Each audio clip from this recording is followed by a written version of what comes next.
नमस्कार, FM news देख रहे हैं आप। आपके साथ मैं हूं हर्ष त्यागी। 2022 के विधानसभा चुनाव को लेकर बीजेपी ने अब पूरी ताकत झोंक दी है। इसी कड़ी में खुद पीएम भी अब रण में उतर गए हैं। अपने काशी दौरे के दौरान पीएम मोदी ने कहा कि बीते सालों की एक और बड़ी उपलब्धि अगर काशी की रही है तो वो है बीएचयू का फिर से दुनिया में श्रेष्ठता की तरफ अग्रसर होना।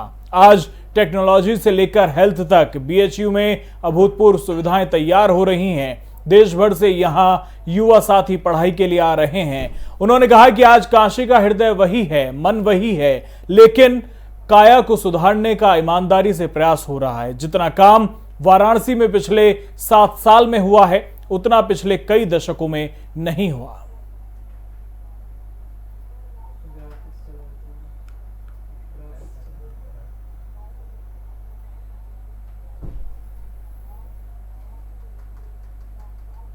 तो पीएम ने सबसे बड़ी योजना की शुरुआत आज वाराणसी से की है। सिद्धार्थनगर से प्रदेश को 9 मेडिकल कॉलेजों की सौगात भी प्रधानमंत्री नरेंद्र मोदी ने दी है। केंद्र की योजना के तहत ये मेडिकल कॉलेज बनाए जा रहे हैं। जौनपुर मेडिकल कॉलेज को राज्य सरकार ने बनवाया है। बाकी 8 मेडिकल कॉलेज केंद्र सरकार की तरफ से बनवाए जा रहे हैं। वाराणसी को भी पीएम मोदी ने 5200 करोड़ की सौगात दी है।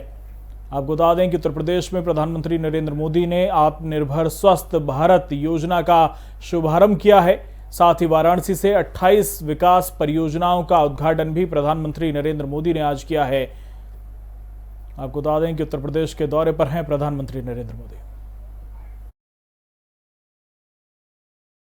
भाई और बहनों, मेडिकल कॉलेज सिर्फ बेहतर इलाज ही नहीं देते बल्कि नए डॉक्टर, नए पैरामेडिक्स का भी निर्माण करते हैं। जब मेडिकल कॉलेज बनता है तो वहां पर विशेष प्रकार के laboratory training centre, nursing unit, medical unit और रोजगार के अनेक नए साधन बनते हैं। दुर्भाग्य से पहले के दशकों में देश में डॉक्टरों की कमी को पूरा करने के लिए राष्ट्रव्यापी रणनीति पर काम ही नहीं हुआ। काशी की पुण्य भूमि के सभी बंधु एवं भगिनी लोगन के प्रणाम बा।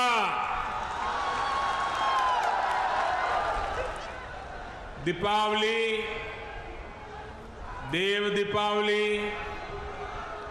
अन्नकूट, भैया दूज, प्रकाशोत्सव एवं आवे वाले डाला छठ का आप सब लोगन के बहुत बहुत शुभकामना।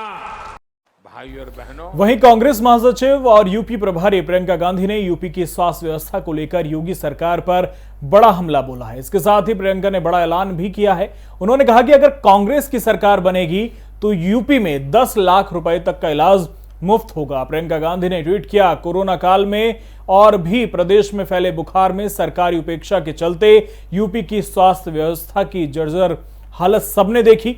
सस्ते और अच्छे इलाज के लिए घोषणा पत्र समिति की सहमति से यूपी कांग्रेस ने निर्णय लिया है कि सरकार बनने पर कोई भी हो बीमारी, मुफ्त होगा 10 लाख तक का इलाज सरकारी। इससे पहले कल एक अखबार की खबर शेयर करते हुए प्रियंका गांधी ने पेट्रोल डीजल की कीमतों को लेकर निशाना साधा था। उन्होंने लिखा था कि मोदी जी की सरकार ने जनता को कष्ट देने के मामले में बड़े बड़े रिकॉर्ड बनाए हैं। सबसे ज्यादा बेरोजगारी, मोदी सरकार में सरकारी संपत्तियां बिक रही हैं। मोदी सरकार में पेट्रोल के रेट एक साल में सबसे ज्यादा बढ़े।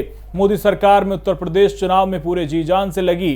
प्रियंका गांधी ने प्रदेश के विकास के लिए 7 प्रतिज्ञाएं ली हैं। इनमें महिलाओं की 40% हिस्सेदारी, लड़कियों को स्मार्टफोन और स्कूटी, किसानों का पूरा कर्जा माफ, 2500 में गेहूं धान, 400 गन्ने के रेट जो हैं वो 400 रुपए होंगे और बिजली बिल सबका हाफ किया जाएगा।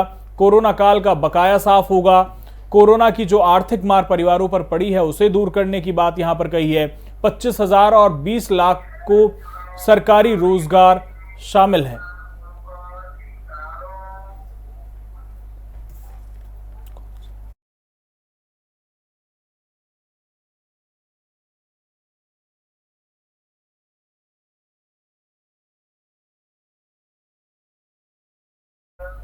तो एक तरफ उत्तर प्रदेश में प्रधानमंत्री नरेंद्र मोदी और उत्तर प्रदेश के सीएम योगी आदित्यनाथ लगातार योजनाओं को लोगों तक पहुंचा रहे हैं, योजनाओं का शिलान्यास और लोकार्पण किया जा रहा है, स्वास्थ्य व्यवस्थाओं को सुधारा जा रहा है। वहीं जैसे जैसे चुनाव नजदीक आ रहा है वैसे वैसे कांग्रेस भी लगातार मजबूती के साथ जो वादे हैं जनता के बीच जाकर कर रही है। और अब प्रियंका ने हमला बोला है, वहीं दूसरी तरफ बड़ी सौगात प्रधानमंत्री नरेंद्र मोदी ने उत्तर प्रदेश में दी है। इसी पर चर्चा करने के लिए हमारे साथ कांग्रेस प्रवक्ता जावेद अहमद हमारे साथ जुड़ गए हैं। बहुत स्वागत है आपका एफएम न्यूज में। साथ ही हमारे साथ बीजेपी प्रवक्ता अवधेश उपाध्याय जी भी जुड़ गए हैं, बहुत स्वागत है आपका भी। सबसे पहले जावेद अहमद साहब, प्रियंका गांधी कह रही हैं कि तमाम योजनाएं जो हैं वो जनता को दी जाएंगी, 10 लाख तक का मुफ्त इलाज दिया जाएगा।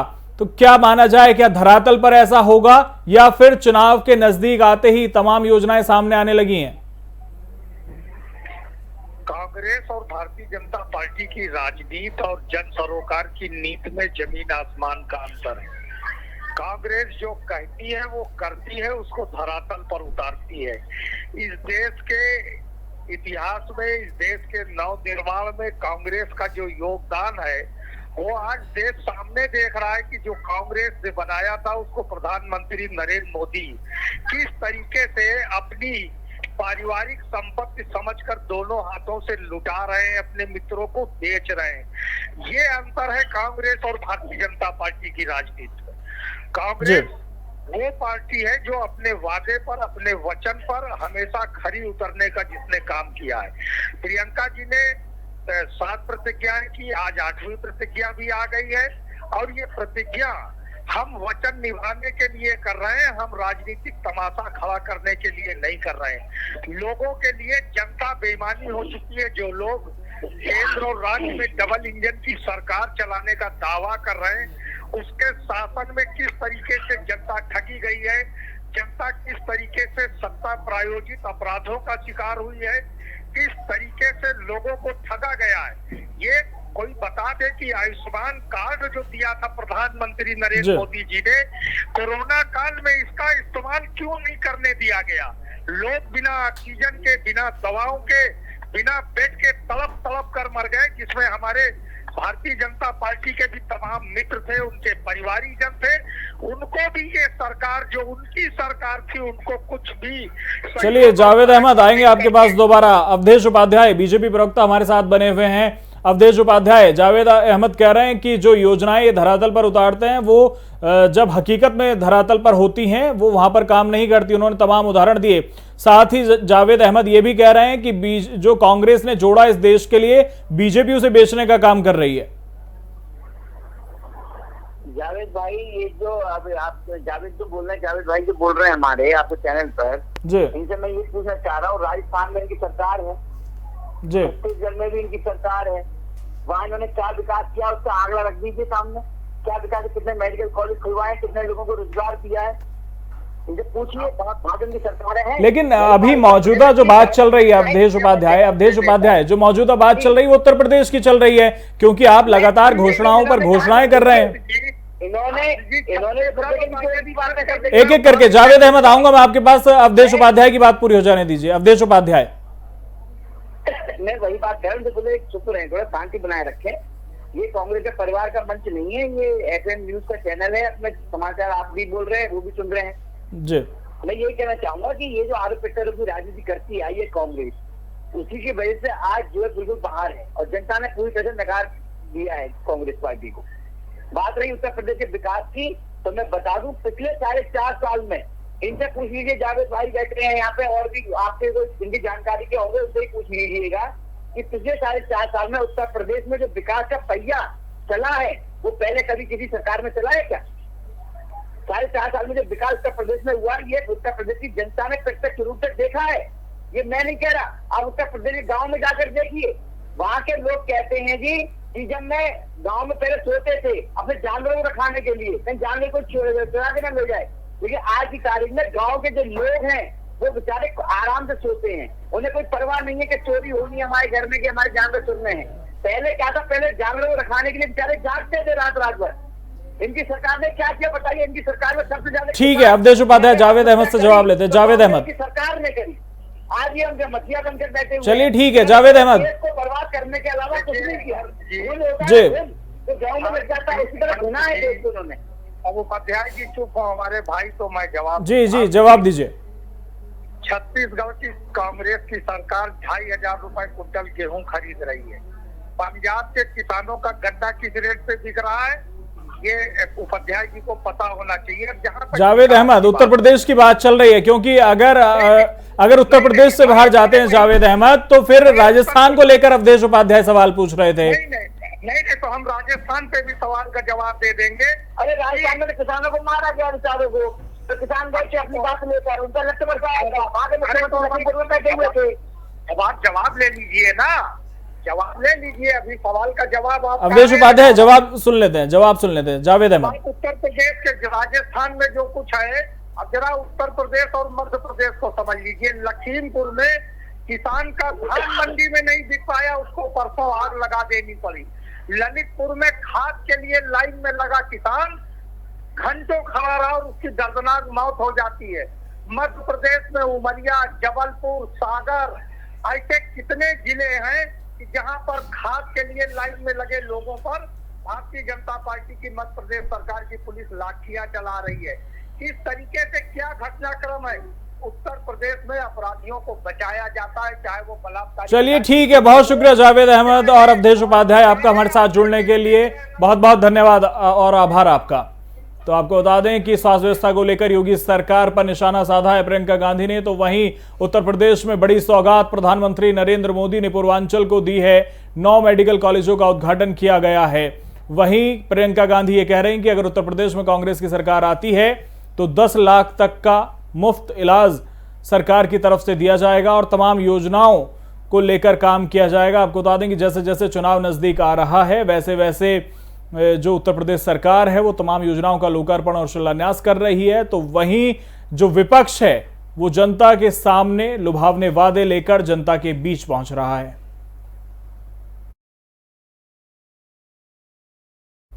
कांग्रेस के बिहार प्रभारी भक्त चरण दास पर पूर्व सीएम लालू प्रसाद यादव के बयान को लेकर सियासी बवाल शुरू हो गया है। कांग्रेस पार्टी से लेकर अन्य राजनीतिक दलों ने भी लालू यादव के विवादास्पद की निंदा की है। कांग्रेस ने लालू प्रसाद के इस बयान पर माफी मांगने को कहा है। हम पार्टी के राष्ट्रीय अध्यक्ष जीतन राम मांझी ने पूछा कि लालू यादव, आखिर आपको अनुसूचित जाति से इतनी नफरत क्यों है। जेडीयू नेता और बिहार सरकार में मंत्री अशोक चौधरी ने कहा है कि लालू यादव ने कांग्रेस नेता को भक्त चौनहर बोलकर अनुसूचित जाति का अपमान किया है। इसका मतलब बेवकूफ होता है और यह एक असंसदीय शब्द है। उधर बीजेपी के राज्यसभा सांसद सुशील कुमार मोदी ने भी इस बयान की निंदा की है। हालांकि उन्होंने यह भी कहा है कि इससे कांग्रेस और आरजेडी के संबंध पर कोई असर नहीं पड़ेगा। उन्होंने कहा कि कांग्रेस को कितनी भी गालियां दी जाएं, वो अपना अस्तित्व बचाने के लिए अपमान का घूंट पीकर भी आरजेडी का साथ नहीं छोड़ेगी।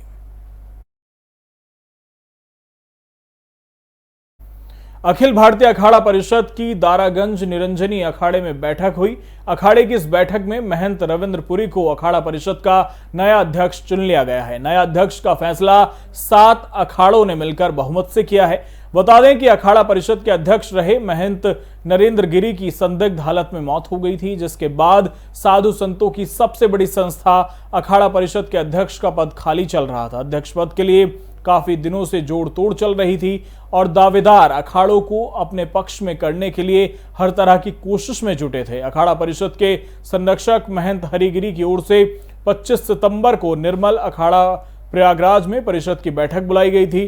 बैठक में एकमत न हो पाने के कारण निर्मल अखाड़े में 2 फाड़ हो गए थे। 13 अखाड़ों में से 7 अखाड़ों ने रविंद्रपुरी के नाम पर सहमति जताई। इसके बाद रविंद्रपुरी को विधिवत अखाड़ा परिषद का नया अध्यक्ष घोषित कर दिया गया है।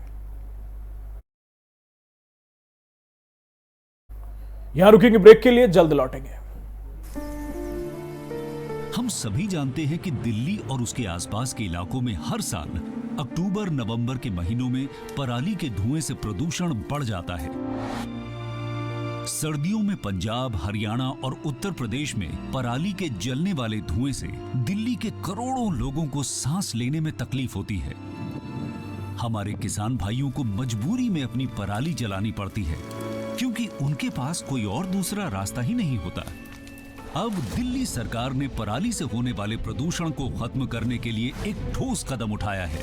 दिल्ली सरकार ने भारतीय कृषि अनुसंधान संस्थान पूसा द्वारा विकसित बायो डीकंपोजर तकनीक को दिल्ली में लागू कर दिया है। पूसा इंस्टीट्यूट के बायो डीकंपोजर तकनीक से पराली को गलाकर वहीं खाद में बदला जा सकता है।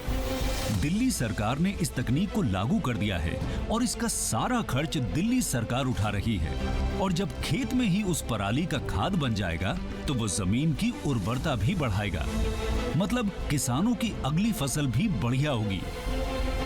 यही तो हमारे किसानों को चाहिए। और सबसे बड़ी बात, जब पराली नहीं जलेगी तो प्रदूषण भी नहीं होगा। इसमें सबका फायदा है। पहले हमें अपनी पराली जलानी पड़ती थी, लेकिन इस बार हमें ऐसा नहीं करना पड़ा। दिल्ली सरकार ने पराली को खाद में बदलने के लिए हमारे खेतों में ये छिड़काव करवाया। ये बहुत ही आसान था और हमें तो बहुत फ़ायदा हुआ। ये पूरा काम दिल्ली सरकार ने खुद कराया है, हमें तो एक पैसा नहीं देना पड़ा और हमारी पराली यही खेत में ही खाद बन गई है और प्रदूषण भी नहीं हुआ। ये बहुत बढ़िया समाधान है। दिल्ली सरकार प्रदूषण को खत्म करने के लिए युद्ध स्तर पर तो काम कर ही रही है, साथ ही किसानों की सुविधाओं का भी पूरा ख्याल रखा जा रहा है।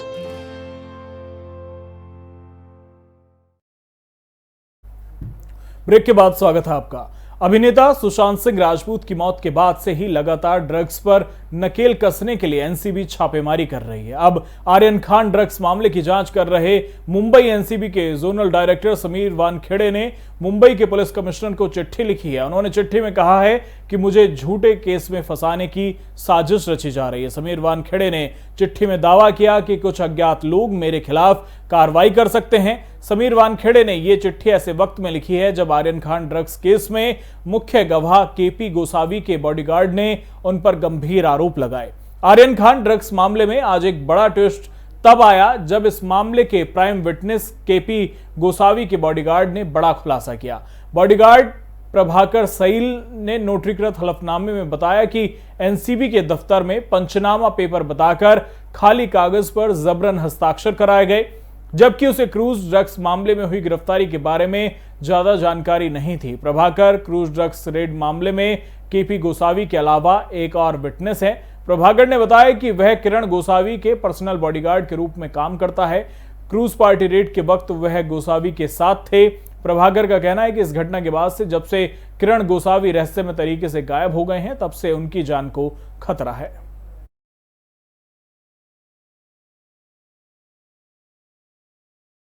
67वें राष्ट्रीय फिल्म पुरस्कार समारोह का आयोजन विज्ञान भवन में किया गया। इस दौरान विजेताओं को उपराष्ट्रपति वेंकैया नायडू ने सम्मान के रूप में कुछ जरूरी चीजें देकर और इनाम की राशि देकर सम्मानित किया। इस कार्यक्रम में अभिनेता मनोज वाजपेयी, कंगना रनौत और धनुष को बेहतरीन अभिनय के लिए सम्मानित किया गया। साथ ही छिछोरे को सर्वश्रेष्ठ हिंदी फिल्म का पुरस्कार मिला। आपको बता दें कि दिवंगत अभिनेता सुशांत सिंह राजपूत की फिल्म छिछोरे को इस इवेंट में बेस्ट फिल्म के तौर पर सम्मानित किया गया, जिसे लेने के लिए निर्देशक नितेश तिवारी मंच पर पहुंचे। बता दें कि 67वें राष्ट्रीय फिल्म पुरस्कारों की घोषणा मार्च 2021 में की गई थी। इस फंक्शन में कंगना अपने मां और पिता के साथ अवार्ड लेने पहुंची, तो वहीं सुपरस्टार रजनीकांत को भी 51वें दादा साहेब फाल्के पुरस्कार से सम्मानित किया गया। इस दौरान विज्ञान भवन में मौजूद सभी लोगों ने उनके लिए खड़े होकर तालियां भी बजाईं।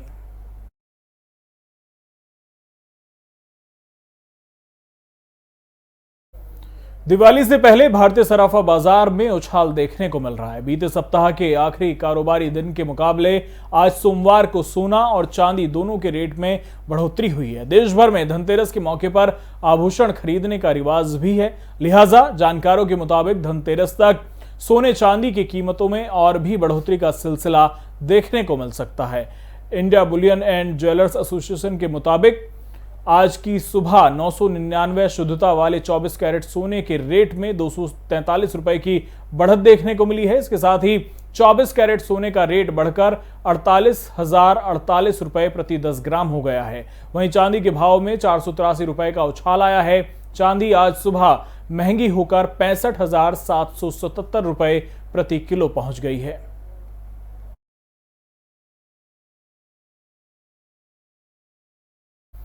आपको चीन की एक चौंकाने वाली खबर दिखाते हैं। यहां एक यूनिवर्सिटी की प्रयोगशाला में भयानक विस्फोट हो गया और आग लग गई। जिस यूनिवर्सिटी की प्रयोगशाला में आग लगी उसका नाम Nanjing university of aeronautics and astronautics है।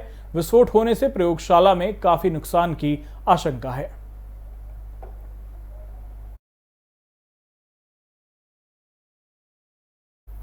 फिलहाल मेरे साथ इतना ही। बने रहिए एफएम न्यूज के साथ। नमस्कार।